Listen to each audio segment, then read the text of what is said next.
decided to discuss Nehru's speech, which was given in July 1954. So you could ask me this question that today is November 21, 2023. Why 70 or 80 years later we need to go back to Nehru's speech given at Bhakra Nangal Dam? When Nehru was inaugurating that dam, he gave his speech. So why should we read his speech or critically analyze it? And how is it linked to your course, ecology, environment, natural resources? I hope that by the end of the class, this speech may give you some insight, okay? Or if you read this speech and if you critique this speech, you will find that Nehru is not around among us, but Nehru's ideas are very powerful. They are influencing policymakers, not only those who call themselves Nehruite, but also his big political opponents. They are also influenced by Nehru's desire for development, rapid development, big dam, industrialization, great progress, high dam. These were Nehru's dream. So this is very small speech, and Nehru gave this speech in Hindi in July 1954 at the inauguration of Bhakra Nangal Dam. This dam was, I think, situated in Punjab, and it is on Satluj River. Okay, so Nehru gave that speech. From where I have got this speech, I should also tell you. Rudrangshu Mukherjee has edited a book which is named as The Great Speeches by Modern India, Random House, New Delhi, published in 2011. So in that book, this speech is there, and I'm not sure that who has translated it into English, okay? But it was mentioned by the editor that Nehru gave the speech in Hindi, okay? So let me first tell you that massive Bhakra Nangal Dam was situated in Punjab on the Indian side of the Satluj River. It was 680 feet high, 680 feet high, and it was considered one of the largest dam in the world, perhaps the second highest dam in the world, okay? And it is claimed that this dam, this project will generate electricity, it will help irrigation, and according to an estimate, 1 million kilowatts of electricity was to be generated, and water for irrigation will be used from this dam. And I think according to this estimation, 7.4 million acres of the land would be irrigated by this dam. I am not sure, these are the claims. Actually, how much electricity has been generated, okay? How many acres of the lands were irrigated? You have to go and do the study. I am skeptical. I am not saying that this is not true, but the way officers make claim and how it is being implemented on the ground, I find some gap. I will give you the example of Indo-US nuclear deal, okay? Those who were for the deal, okay, the nuclear deal, they argued that electricity will be generated and people will be benefited. I am not sure, I have not seen any report that actually poor people are being benefited.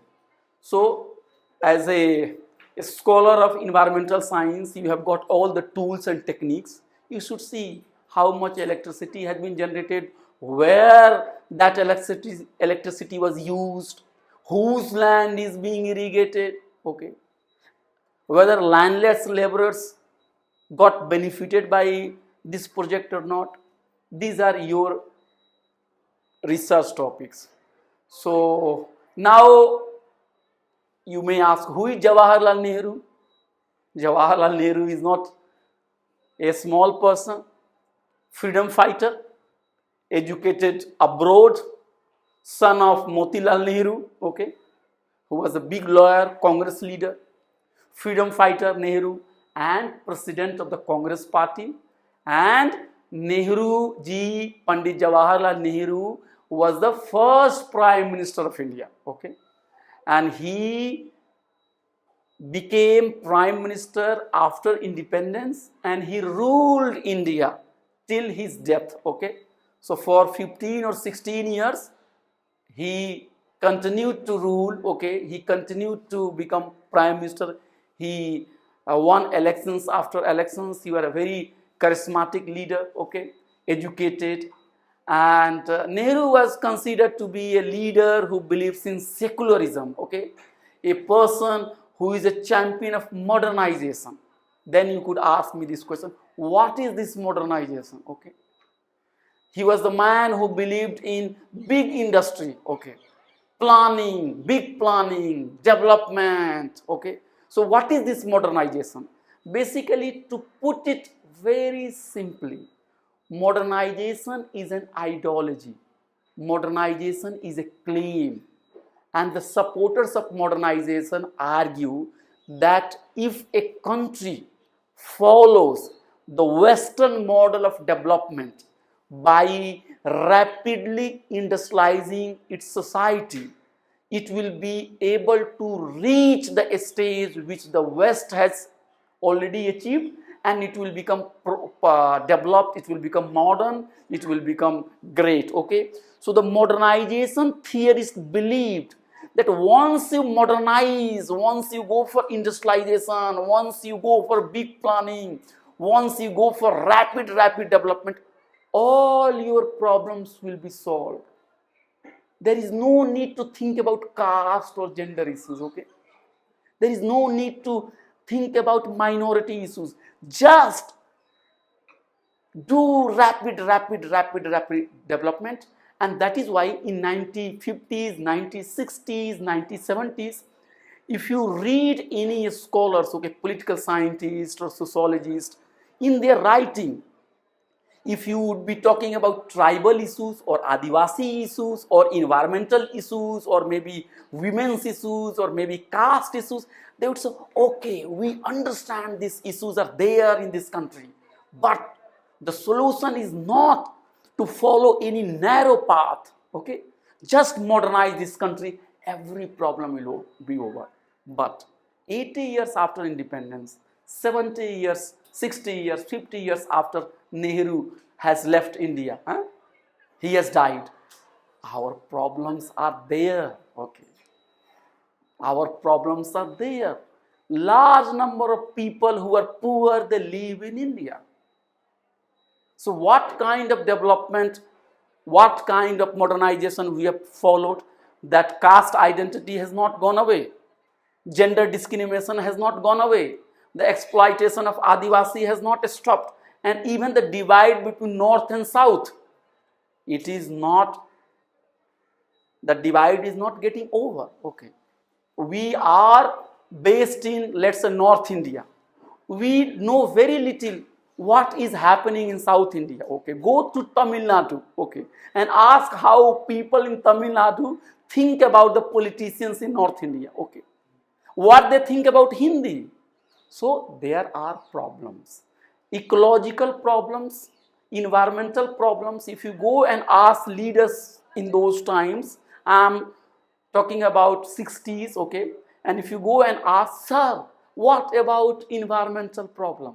Then maybe leaders in those times might have said, Prashant, you are asking unnecessary questions. Let's first modernize, get our people out of poverty, and these things will be taken care of it. But you will say, but our rivers are being polluted, our jungles are being cut, our forests are being damaged. What about these issues? Then our leaders in those days might have said, Prashant, you are reading too much. I think Western scholars, okay? You are being influenced by those Western scholars. They do not want poor country like India to become modernized. So modernization is solution for everything. It is like antibiotic, okay? You take this antibiotic, modernization antibiotic, all your problem will be over. Whether you have a fever, whether you have any kinds of infection, everything will be over. So we are going back to Nehru reading his speech, and Nehru's speech is very much influenced by this modernizations, this modernization, development, big development. Nehru is not talking about a small development. His speech is punctuated with the words big, large, high, magnificence. These were the words which are there in Nehru's speech. He began his speech, Nehru. Many dreams we have dreamt are today drawing near and being materialized. Nehru in his speech has said, and in the very first paragraph he has said, that many dreams which we had, now those dreams are coming true. So the first point, if I were there in that meeting, okay, then I would ask Nehru ji, I have a point, I have a question. Whose dream are you talking about? Okay, he said na, that the dreams, our dreams are being materialized. Okay, the dreams are coming true. So I would raise the question, dream, whose dream are you talking about? Okay, whose dream are you talking about, Nehru ji? Was the dream of the poor and the marginalized included to this national dream that Nehru was referring to? I would ask that. It is very easy all the time to say that देश का सपना पूरा हो रहा है. So देश का सपना, the dream of the country, the dream of the nation. So we should ask this question. Okay, what about the dream of the poor person? Okay, what about marginalized people? Are they equal participant in this development project? And I don't know how Nehru would have argued. So the Nehru said that national projects including dam are much bigger things than the individual lives. Okay, so in Nehru's speech he is saying that development, dams, industrialization, these are bigger issues. And he might reply to me, Abhay, the kind of questions you are asking, marginalized people dreams, poor people's dreams, these are smaller questions. Okay, so just forget these smaller questions. Okay, nation is big, individuals are not big. Okay, individuals are not big. And when I was reading Nehru, and he is saying that individuals are less important, nation is important, big development is important, then as a student of political science, I was recalling what James Stuart Mill has said. You understand? James Stuart Mill was English philosopher, okay, in 19th century. James Stuart Mill. And James Stuart Mill said that in a democracy, okay, in a representative democracy, what is happening, that the rule of majority will come. Okay, so in a rule of majority, what about the rights of the minority? So James Stuart Mill was more concerned about minority rights. He was more concerned about the views of the minority. I will give you one example to illustrate what James Stuart Mill was concerned about. Suppose this is a train or this is a classroom, and in this classroom there are 100 students, and out of 100, let's say 95 have decided to smoke. Okay, so they have taken a cigarette from their pocket, okay, and they have started smoking. 5 people have said, no, we don't want a smoke, okay, so we don't like cigarette, okay, so you don't do it here. Then 95 people will say, okay, then go for vote. So what will happen, that 95 people will win, and then 95 people will start smoking, and then the will of 95 people will be imposed on 5 persons. So if you go by representative democracy, if you go by the rule of the democracy, then there is nothing wrong, because it has been collectively decided that 95 people have decided to take cigarette, then what is the harm? But James Mill is a very different thinker. He would argue in a very different way. Democracy is not all about majority rule. Democracy is about respecting minorities' views. So often we see that the leaders talk about national issues, leaders talk about big issues, and they say that individuals must sacrifice. But who are those individuals who are asked to sacrifice? Only the poor people are asked to sacrifice. And that is why we have to go back to Ashish Nandi's argument, where he has said that in the name of development, poor people, marginalized people are always asked to sacrifice, and it is always justified. If you are going to construct a dam and if people are being displaced, then the argument would be, okay, you are living in this backward village, what are you earning? You are earning nothing. Once this dam will come, then after that some market will come, and then you can sell vegetables, you can sell something, you could have some means of livelihood. Then why are you protesting? You have a better life after the construction of the dam. But can we bring the same logic to rich people and say, okay, this is your land, we could have playground here, and in this playground students will play cricket and you can sell, let's say, samosa, okay, when the match will be being played, you can sell samosa, you can earn something. Then the rich people will say, oh, have you gone crazy? How could I give my land?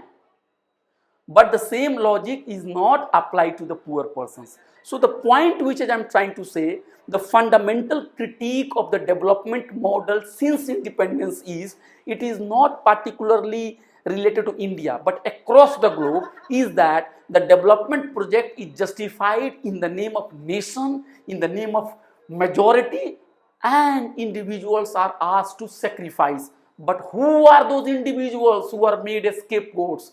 They are always the poor people, the marginalized people.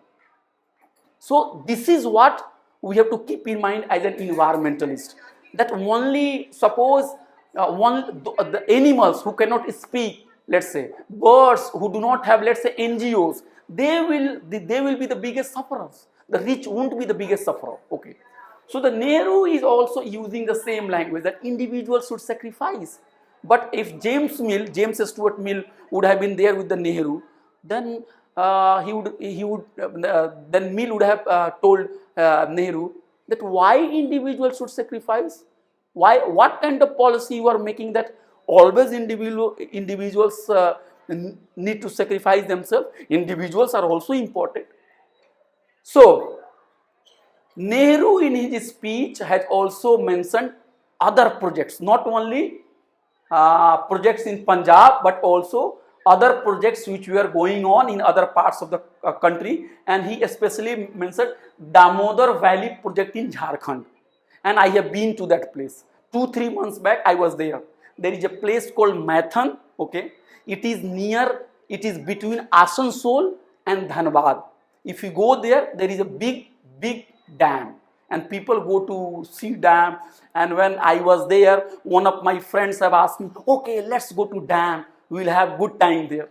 And I said, I don't want to see dam, because for me dam is not such a great sight to see. So Damodar Valley project in Jharkhand, at that time it was also being built, okay. And if you go to Maithan, you will find that large number of people who are living in Maithan, they are from outside, okay. They are not Adivasis.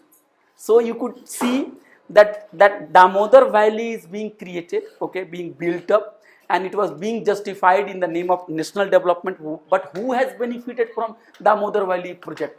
Most of the people who are working in that project, they are, I am sure, they are non-Adivasis. I have not done any study, but I have this understanding that locals have been displaced. So in this speech, Nehru has also invoked Mother India. Okay, so Nehru has also invoked Mother India. Nehru says Mother India is producing various kinds of things. Among them, Bhakra Nangal has a special place. Bhakra Nangal, where a small village stood, but which today is a name of ringing in every corner of India and in some parts of the world too, because this is a great work, the mark of great enterprise. So 2-3 things I found very interesting here and very shocking also. First, Nehru is using the image of Mother India, and you understand, if you are a student of history, that Mother India, okay, or comparison, let's say comparison nation to goddess, okay, these were started by the right-wing thinkers in the colonial time, and that is why a large section of minorities got alienated from those idioms, because once you compare nation with goddess, okay, so those who do not follow, let's say, Hindu religion, they would feel alienated. So the Nehru is using Mother India. I don't know why he is using, although he is a very secular leader. Okay, but the bigger issue is that Nehru said that look at Bhakra Nangal, where earlier a small village stood, but now that a small village is not there. At this place, we have big dam, and that dam is being talked about. It is so high, but looking at the dam from top approach would be that you are celebrating the way Nehru is celebrating, but the dam could also be looked at from the point of view of villagers, from the point of view of the village. Where has that village gone? Where were those villagers? What about them? So how could you feel proud that a village which has been replaced with a dam is something to be very joyful? Okay, so you have to keep in mind a story that a tiger has come and tiger has, let's say, killed a deer. There would be two ways of looking at the same event. That if a historian is paid by, let's say, tiger, then the historian would write, oh, tiger was very great, tiger was very powerful, tiger was very mighty, it killed, it tore apart the deer in no time. But if the same historian is looking at the event from, let's say, deer's point of view, then the story would be very different. That okay, here is a tiger which is very cruel, which is killing innocent deer, and today another innocent deer has died, and tiger has created a reign of terror in this area. So the point I am trying to argue is that dam is here. There will be two ways to look at the dam. One will be top-down approach, and you look at it and say, okay, here is the dam, we must be proud of it, it is so big, it's so huge. Earlier a small village was there, now that a small village is not there, we are so proud. But there can be another way of looking at it from the villager's point of view, below up. Where is my village? Where are those villagers? So the Nehru can be criticized if you take a different approach, if you take the approach from the below, or if you take ecological approach. So as a student, let's say, of social sciences, I am not looking it from the top, but I am looking it from below. That is why the same speech, if it is read by somebody else, will appreciate it, how great Nehru ji is, okay, how brilliant a speech he has given. But I am looking at this speech critically, because I am more concerned about the life of individual, life of small people and ecology. So Nehru has said, and let me quote again, Bhakra Nangal has a special place Bhakra Nangal, where a small village stood, but which today is a name ringing in every corner of India, in some parts of the world too, because this is a great work, the mark of great enterprise. So, the point which I am trying to say again and again, that things are very different if you take different approach, okay? You will get very different result if you change the perspective. So I am trying to read Nehru's speech in a different way. So Nehru then moves on and says that freedom brought new strength, new enthusiasm to take up this big work. So for Nehru, freedom means rapid industrialization. For Nehru, freedom means energy to make dams. For Nehru, freedom means more and more work. If Gandhi were around him, then Gandhi would have said, Nehru, what are you doing? I told you to concentrate on small things, okay? Go for decentralized economy. Why you are making big dams?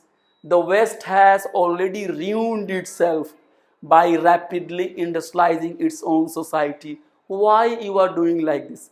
Gandhi was not around. Gandhi died January 30, 1948. And look at this irony, that Gandhi had a very different take on economy, okay? He believed in decentralization. He believed in a small economy. He believed in, let's say, local, okay? But Nehru was a man who believed in centralizing a state, okay? A strong state, big planning.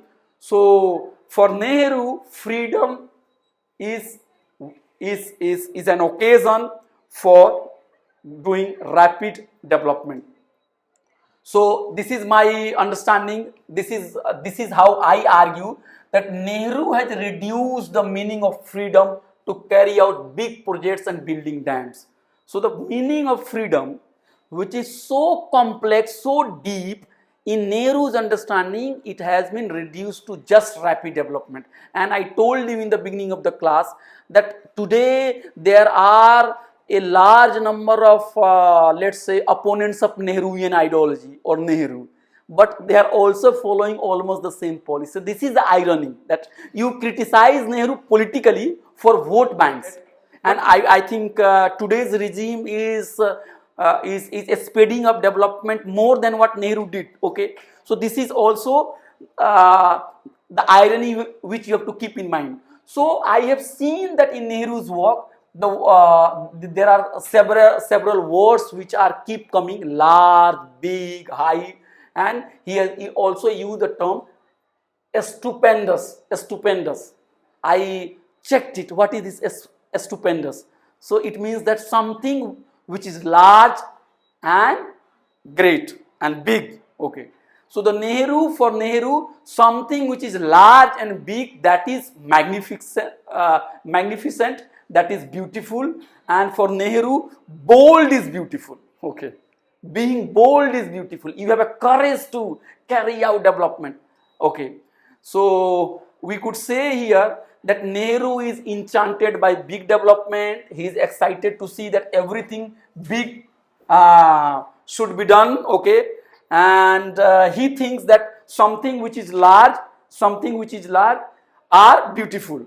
So we could see here that Nehru is a big supporter of massive project, and he is uncritical about the dark side of big project, the dark side of, let's say, rapid development. And Nehru is trying to justify, let's say, dam constructions and big industrialization on two grounds: that it will reduce poverty and it will create jobs. And he has given the example that when the dam is constructed, electricity will be generated, and that electricity will be used in factories, and then jobs will be created. But there are also theorists, there are also economists, well-known economists, who argue that jobs are not always created by industrialization.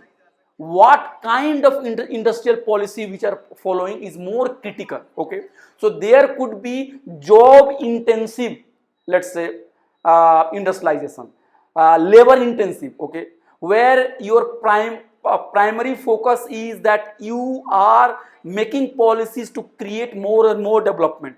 But there could be another model of development where you are solely driven by profit. So unfortunately, in today's world, this is the scene everywhere. This is not the case only in India.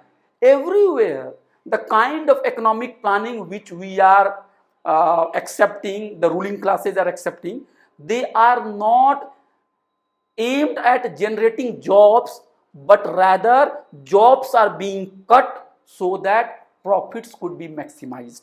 This is the problem. You understand, Nehru and Gandhi had a difference on this economic model. Gandhiji was for economic model that could create more and more jobs. Okay, that could create more and more jobs. And Lohia was also critique of, let's say, Western model of industrialization and Nehruvian model of development, because Lohia, Ram Manohar Lohia, also believed that economic model should be promoted in such a way that more and more people could get job. But you see today that our country is growing at a very fast rate, but what is happening, that unemployment is also rising, because giving jobs is not the priority of most of the companies. They believe that if less and less people are employed, then profit could be maximized. So Nehru's justification for large dams, for big projects, that it will remove poverty and it will create jobs, I think much of what he has said has not come true. And still India, 80 years after independence, are facing two problems: poverty and employment. Even students after completion of MA, MPhil and PhD, they are looking for jobs. So you could see here that Nehru is very much eager to see that new India should be built. It should be very fast. The speed should be very fast as possible, as big as possible, and it should be massive. It should be big, massive, huge, high, bold. These are the keywords: big, massive, bold, high. And the same concern you could see even today. If you go and ask some, let's say, planners, and if you ask, do you support Nehru? No, I don't support Nehru. No, never. But do you want economy to grow at a faster? Yes, we want it. We want it. Okay. We want more faster than what Nehru even imagined or Nehru did. So Bhakra Nangal project is landmark for Nehru because it can irrigate lands and generate electricity. Electricity in turn can run factories. It could give jobs, but much more than, he is impressed by the work. It is, and he, although he has said that these projects will remove poverty and give jobs, but Nehru is also talking about another dimension which is very important. It is being, dam is a symbol of nation's will to march forward. Okay. So if nation has to march forward, then dam should be constructed. Education, employment, public health are not more important. What is important? Nation's march forward can only be facilitated by dam construction. So why this speech is very important, and Nehru again says, building dam will give nation energy to march forward. Nehru believes it. You are a student of natural resources. Your background is science. You know, yes, you know more than me. You know more than me that how dam has its own dark side. But at that time, Nehru is absolutely uncritical about dam. He doesn't think that dam will create any problem. He is not concerned about, let's say, what people living, let's say, in villages are thinking about. The planning is made in such a way that people's participation is not there. Planning is decided by engineers, economists, politicians, and people participation is not there. That is why we have not only problem of poverty, we have also ecological problem, because if any project is being carried out and if all the stakeholders are invited to give their inputs, if there is a proper debate, if media is playing important role, and if a scholar, young scholars like you, if you go to the site, study it objectively, write a report, send it to government, and if government is serious about looking at environmental issues, then much damage which has already been caused could have averted. So this is the point which I am trying to say, that in this country, Nehru and leaders after him, they have always looked at dam, big plannings, industrializers, as if that these are the solutions of everything which India is facing. But unfortunately, such uncritical approach to development has created more problem, and India is home of the largest number of the poor people in the world. At the same time, we also boast of sending satellite to moon. So look at this paradigm, that we are planning to have bullet train, and our local train does not have proper sanitation, okay, proper facilities, okay. We are planning to build big cities, but in our big cities, people do not have, a large number of people do not have access to pure drinking water, okay. We are talking about building knowledge economy, but the dropout rate among the marginalized community has not been arrested. We are talking about inclusive growth, but alienation among the Adivasi community is not addressed. We are talking about sustainable development, but if persons like you and Prashant, if they talk about ecological concerns, the charges would be there that should we not develop? Should India not be given opportunity to remove poverty? So in this context, I have thought that let's go back to Nehru's speech, and his speech gives us an opportunity to look at development, and this is very historic speech. Okay, last but very important element in Nehru's speech is that Nehru has talked about Satluj river, okay. And he has said that how Satluj river is great, and where it has originated, and how much distance it has covered to reach, let's say, Punjab, and okay, and how mighty and big river Satluj is. So having said the power, the strength of Satluj river, Nehru is then moving and he is saying that look at our engineers and our workers, okay. They have made dam in such a way that Satluj river, which is so mighty, is now under control, okay. And now it is at our will to use its water as we wish. So why this statement of, let's say, Nehru is important? Because I have told you in my previous class also, the biggest problem with the ecological crisis is that the modern way of thinking is that nature is out there, nature is like a helpless creature, that we human being, which is so mighty, we can go and we can control it. So this is the problem with the modernist thinking. You look at Adivasi society, okay. So the Adivasi society lives in jungle, okay. They lives in harmony with the nature. They do not exploit, let's say, natural resources. Then what we call them? We call them backward, okay. Backward. Adivasis are backward, okay. On the other hand, the modern minds, okay, the modern way of thinking is that let's control and dominate natural resources. So Nehru is very proud of the fact that, okay, Satluj might be very big, coming from, let's say, Tibet or from this China, okay, from the Himalayan region, but our engineers have controlled it. Now Satluj is in our pocket, okay. We can use its water anytime as we wish. But you understand what is the big threat of this kind of mentality?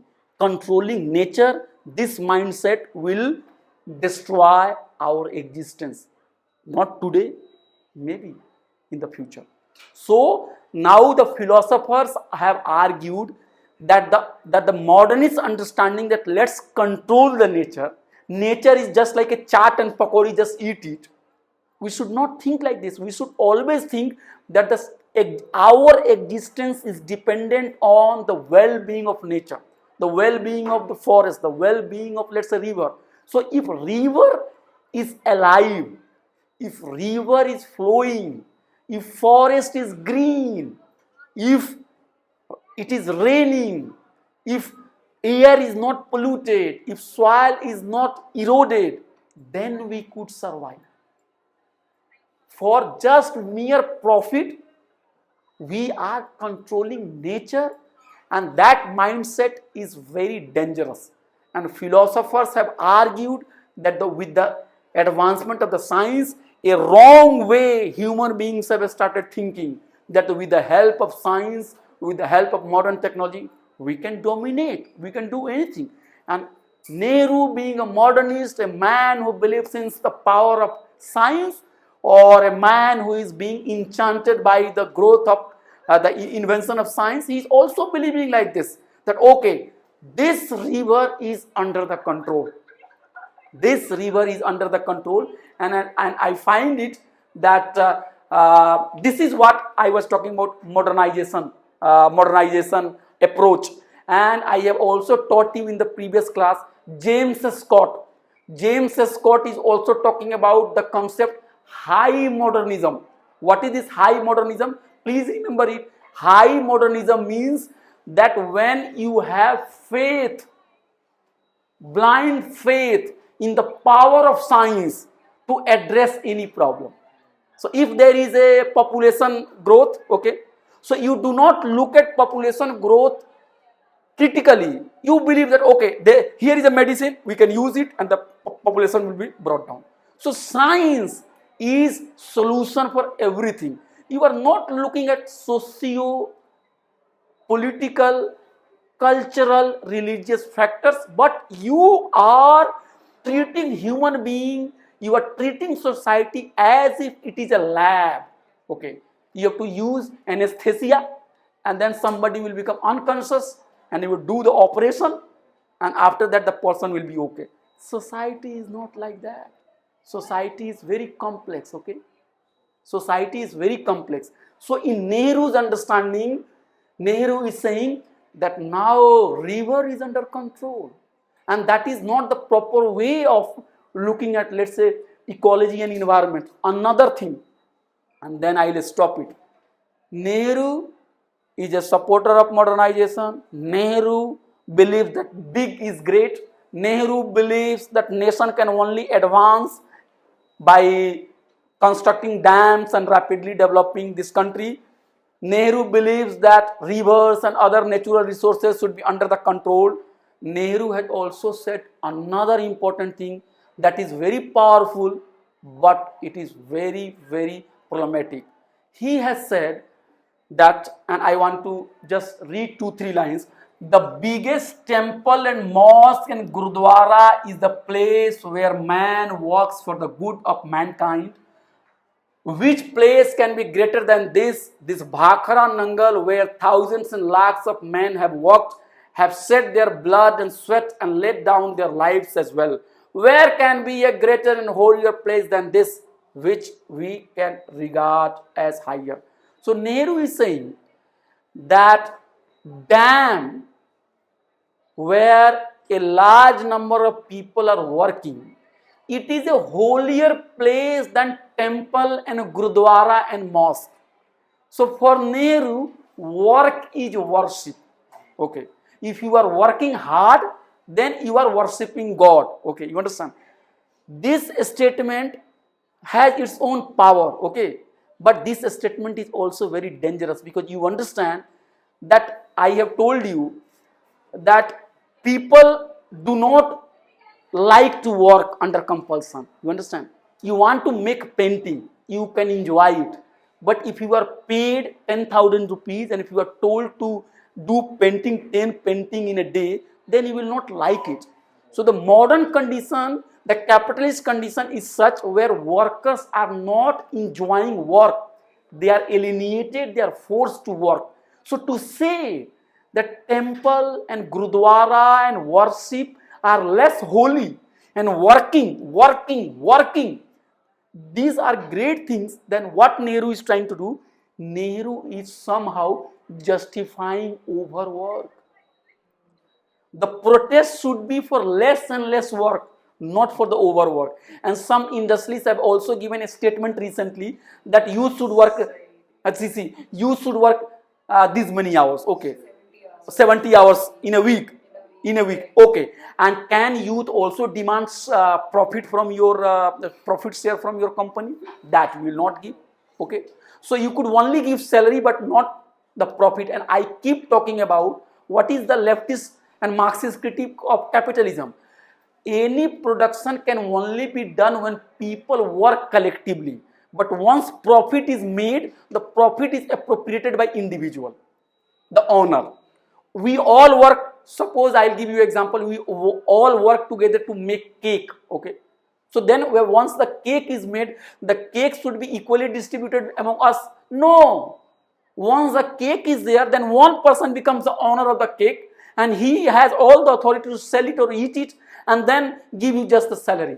You understand? So the point Nehru is making is that work is worship and we have to critique it. That so much development has made, so much industry, so much machine has come, but why the work has not reduced? Earlier, the philosopher, the economist argued that with the advancement of technology, human beings are not required to work more. But look at the irony. The more you have computer, the more a man is working. The more you have technology, the more a man is working. Now in corporate sectors, people are working more than 10 hours, 11 hours, in some cases 12 hours. And in a city like Delhi, where you have to reach one place to another place, it takes 2 hours. So you are 14 to 15 hours, you are busy. I know one of my friends and he lives in Rohini and he goes to work in Noida and he says that he has not been able to see his child for many days. He can only meet his child on Sunday because by the time he comes back from the office, his small child has already slept and in the morning he has to leave around 7 o'clock. So he has not met, he has not talked. So this is what work is worship. That may be very great, okay, may be very great in appearance, but it is not very great, it is very dangerous. And Nehru is also talking about that now dam is temple of India, industry is temple of India, then work is worship.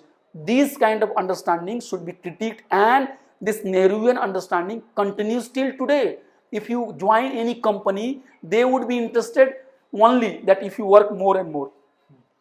So work is worship. Nehru wants us, Nehru is preaching us, work is worship. Holidays, so Nehru would argue that holidays are bad for development. Workers should work tirelessly. So overwork, that is a form of exploitation, has been given a sanctity by Nehru, and he is saying that we should work as if that we are performing a religious duty. So this is a very critical point. Yes, Nehru has said, now he is ending his speech, and Nehru has said, the work of a nation or a country is never complete. It goes on and on. No one can arrest its progress. The progress of a living nation, we have to press forward.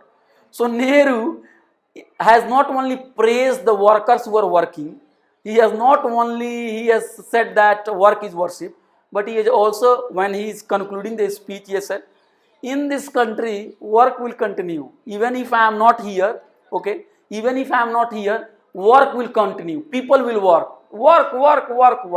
Even if I am here and I am not here, people will work, and progress of a nation depends on work.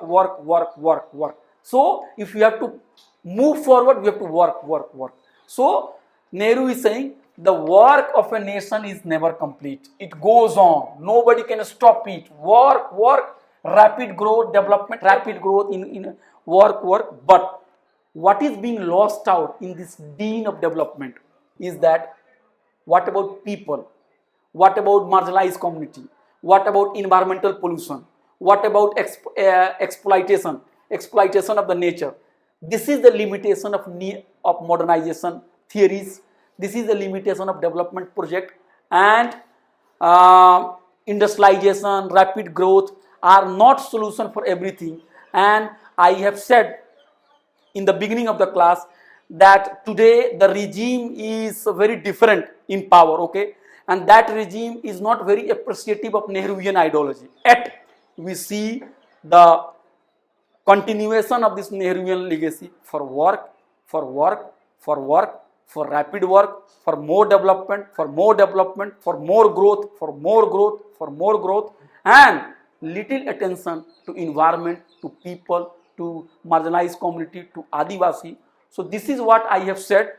Nehru's speech given in July 1954 on the inauguration of Bhakra Nangal Dam in Punjab, and so much he is glorifying dam and everything. But you know it better that big projects have potential to cause more damage, but small projects are more ecologically sustainable, okay, are more conducive to environment. So our slogan should be small is beautiful, not big is beautiful.